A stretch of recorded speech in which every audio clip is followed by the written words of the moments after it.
from all around the goddamn world. Welcome back to another Musical People and Journey's new rock album review show. I'm your host Nigel. Welcome to Paul, to Trish, to Chris, to Dave, and to Ian. We've got a full house tonight. Full house. Welcome, gang. If it's your first time to the show, we review and we listen, and then we review all the latest rock albums. Well, not all, but a kind of big selection. And we rate them out of 5. Tell you what we think about them. Have an argument and see whether they get into our Hall of Fame and whereabouts in our Now, everybody, by the end of the 8 albums that we lot are reviewing in 8 different shows, it'll be 404 albums that we would have reviewed over the years. Pretty good. Wow! And then we'll be over the 100 albums for the year so far. Wow! Wowzers! Okay, so today, we're starting off with a big one. We are starting off with Bon Jovi and their new album Legendary. Dun, dun, dun. Dave Space is saying it all to me now. I know, right?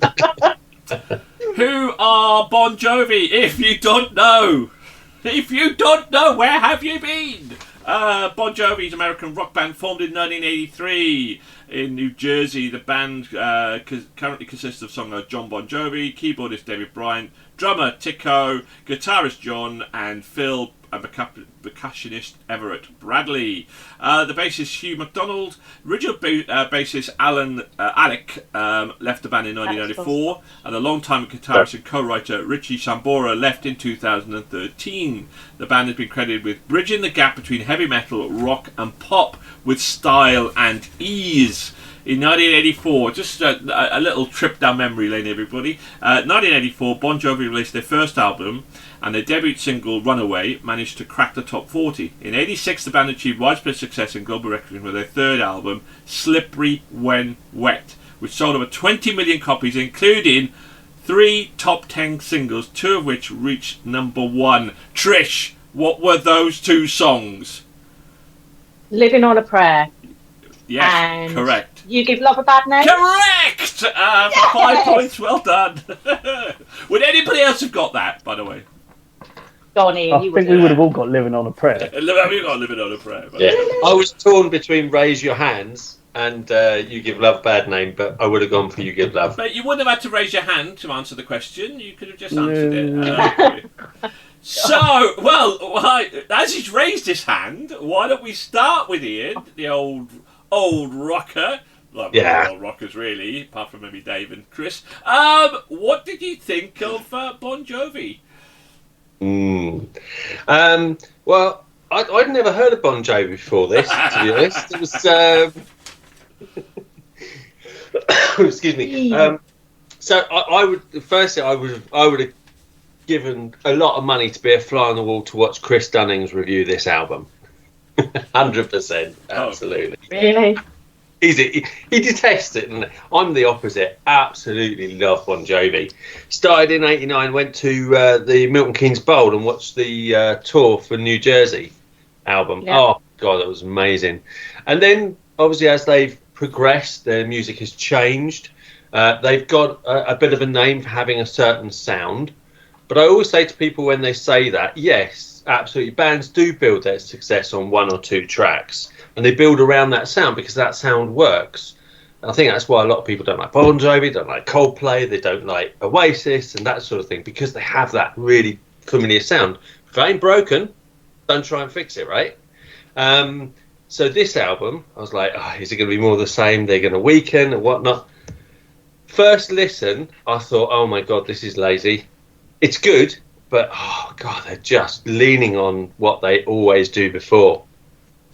Second listen, actually Legendary isn't a bad song, bad track. The title track isn't bad at all. Went through, and the first half, or the first 2/3 of the album is awesome. It is, if you like Bon Jovi, you like hard rock, not entirely sure about the link with heavy metal. It is more rock and pop, I think, rather than heavy metal. But there's some great songs like Living Proof, We Made It Look Easy, Legendary, the title song. Legendary is absolutely brilliant as well. apart from me and my favourite game going, it's a great song as well. Not entirely sure about the last couple of songs. My First Guitar and Hollow Man, bit weak, to be honest. It's a little bit zipping. What I did like about this is, if you have been alive in the last sort of 40 years, you've watched Bon Jovi progress. And what I like is that we're actually now seeing Jon Bon Jovi talk about his daughter getting married. Not, obviously went back. Tommy and Gina were falling in love, and it was all about. And as they grow up, he's now the father, stepping aside and giving his daughter away. I kind of like that progression within it. But all in all, absolutely fantastic album. Just a few tracks let it down. They were quite weak, but if you like Bon Jovi, pretty much you ain't going to be disappointed. This is good rock. Yeah, absolutely. And my mistake, the album's not called Legendary. That's the subtitle. The album is called Forever. Now, somebody who's always been here. Yeah, no, it's my fault. Not my fault. So somebody who's always been here forever and will maybe remain here forever. Paul, what did you think of? I mean, back in the day, you were a big Bon Jovi fan. What did you think? Yeah, I saw them live at Donda when they on the Slippery When Wet tour. So yeah, I love Jon Bon Jovi's second album. It's the cat on his head. It can't, Yeah, it's pouring in his head and he can't do that. I wonder if people love or hate this, but there we go. Yeah, I need the need in, if you know what I mean. So I love Bon Jovi's second album, 7,800 Fahrenheit, and the enormously successful Slippery When Wet. But when they moved to country rock, they lost me, to be honest. And when I first listened to this Bon Jovi's album, I hated it. Bon Jovi's voice is as burnt out as Axl Rose is. It's a sparkle compared to a firework display from his earlier records. Now, I wasn't aware that he'd undergone intensive vocal cord reconstruction surgery in 2022, which is commendable that he's continued with his career. However, besides Forever being a pop country rock album, the vocals are not great, and this is not an album I could consciously recommend to anyone. Oh, ouchie, ouchie, ouchie. Trish, now then. Hello. Out of all of us, you are the biggest Bon Jovi fan of the lot. So, what did you think? Oh, God. Okay, I admit, yes, it was Bon Jovi that got me into rock music. I absolutely loved them, went to so many concerts, loved all their albums, right up to including These Days. And then, like you say, they then sort of took on the country rock thing. So I was a bit treading with trepidation as to what this album was going to be like. But it starts in true Bon Jovi predictable style with a sing-along Legendary, which is followed by We Made It Look Easy, which does highlight John's voice isn't as it was with his distinctive sound. It has faltered slightly due to, the surgery, but then all our voices do as we get older. John then redeems himself with Living Proof, and it's the highlight of the album for me. I could see me at their concert dancing away to this and singing my heart out. And for me, this track could easily have been the opener for the album. Of course, there's a obligatory ballad with Kiss the Bride, which he wrote for his daughter who got married. This is an album, Bon Jovi delivering what they are known for and loved worldwide, and more of the country rock side.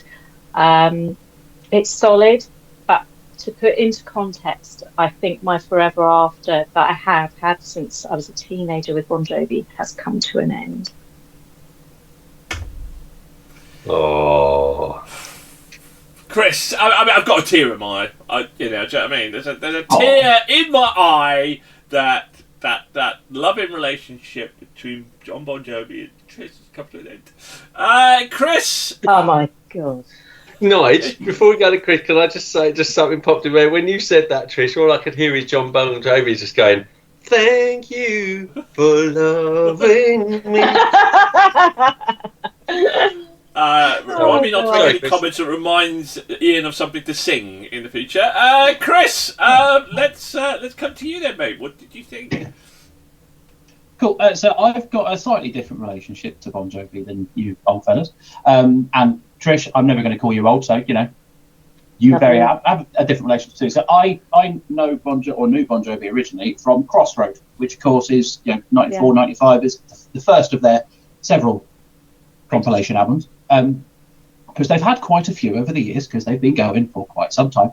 So Crossroads these days, Crush, which brought us into the New Millennium and everything.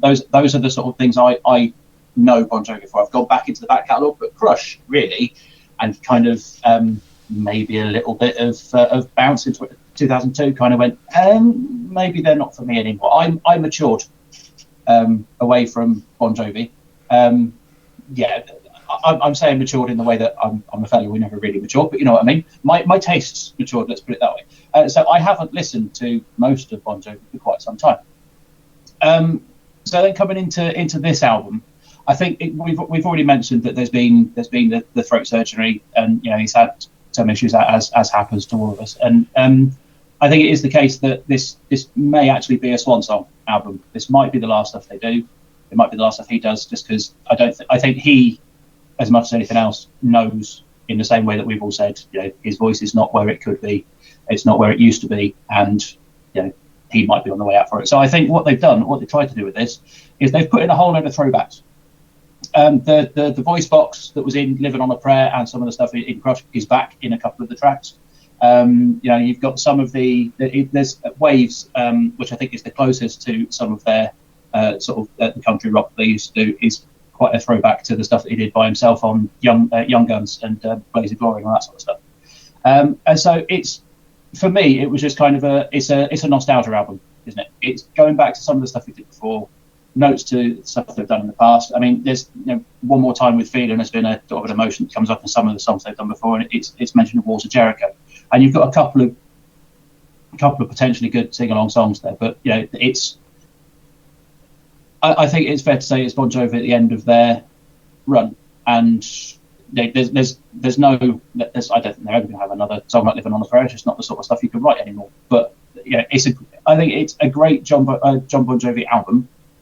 But as we said, it's there's nostalgia to it, and it's coming towards the end, I think, and it's just kind of a final swan song, which is a shame. But it has to happen at some point. So they've done it in a good way. Oh, definitely welling up now. Of course. Dave. Oh, here we go. It's the swan song for Trish and John. It's the swan song for us and Bon Jovi. Oh, my God. I've got to say, similar to Chris, Crossroads was sort of my introduction to Bon Jovi. I think it was the first album I ever bought myself, actually, to be fair. And they were the first gig that I ever went to.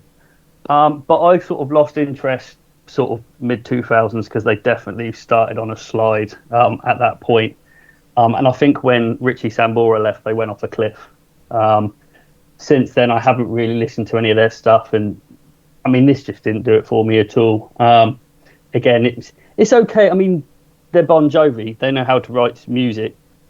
It's of a decent level, but there's nothing in there to hold my interest at all, really. And it was average at best for me. Okay. So my expectations of this album was really rock bottom. I knew it had the throat surgery. I'm thinking, it's going to be just like a real throwback for everything they've done. And very similar to Ian, first listen was, it was alright actually, not too bad. Second listen, I enjoyed it a little bit more. Legendary, I think, is an absolutely cracking rock band. I think it's brilliant. The other song I really liked was Living Proof. I thought it was fantastic. I thought it was actually, and I really do disagree with Ian, it did fade towards the end, but I mean, I kind of put all the albums on into one big playlist, and then the ones I don't want to listen to anymore kind of slowly drop out. But it kept hanging on, it just kept hanging in there. So I listened to it, several times, and I thought it was okay. I thought it was a decent Bon Jovi album. It wasn't like amazing, but I thoroughly actually did enjoy it. There it is. I mean, You know, I didn't delete the album. I didn't remove it off my that playlist for that month. It kept going till towards the end, obviously, because as we're about to find out, there are some bloody good albums this month. And this was solid. This is a good album. I enjoyed it, and I think Bon Jovi fans will love it. I think there's some homages thrown back, but there was a lot of new stuff in there. And I do not think his voice is anywhere near as bad as Axl Rose. I mean, that guy's totally lost it. I think that they can come on. They contain. Come on, we all know it. And I'm one of the biggest fans of Guns N' Roses back in the day. But I cringe it. But anyway, I think they contained that. They did an album that he didn't have to over push his voice, but. You know, there's definitely something there, and I certainly hope it's not this one song. I think this was a decent enough album for, and it's done well. Legendary did really well, and his voice held up quite nicely. So, didn't think it was all that bad. I thought it was enjoyable. Anyway, right, let's find out then. Will they reach our Hall of Fame? Who knows? I think this might be a bit split here. I can definitely see Jericho from WWE nicking that song "Walls of Jericho" as his entrance music. No. If he's still, no, he wouldn't do that. He sings his own nowadays. You'd have to keep Ozzy off the top spot, wouldn't you? But anyway, let's find out. Ian, what did you give Bon Jovi? I'm just desperately scrambling for my. I WhatsApped it to you. I gave this one a 4 out of 5. It was just the last couple of songs. Paul? Just would have got a 5, but those couple of songs, good and well-meaning, just not great execution. Paul? Well, before I give my vote, I want everyone to listen to the cat because he's pointing at the like and the subscribe button. If you hadn't noticed. Try to ignore the cat's massaging your. He's massaging me because the thought of that I'd have to listen to Bon Jovi again would bring a tear to my eye, to be honest. I give it a 1.5. Wow. Paul? I know. I thought I was being generous. Trish? Yeah. 3.5. Chris? it was a 4 from me. Okay, and Dave? 2 for me. Oh. What did you give it? I give it a 4. I give it a 4. So there we go. That thought it was all right. So 3.5. We drop Paul's score. Paul's gone. Paul's go out the window, and it's a 3.8. So it's not bad. Yeah, that's about right. 97th overall, our 404 albums, 27th of the year. Didn't reach our Hall of Fame, but not bad. Not bad. So. Right, okay. Well, thank you very much for listening. Thank you to my panel. Please hit the like and subscribe button. Do you agree? Do you think Bon Jovi still got it? Do you think it's his Swan Song album? Is your relationship over with Jon Bon Jovi? All these questions like a soap opera, people. It's like a soap opera. There we go. Please leave your comments below. Please like and subscribe. Thank you very much to my panel, to Paul, to Trish, to Chris, to Dave, and to Ian. Bye for now. Bye. Bye.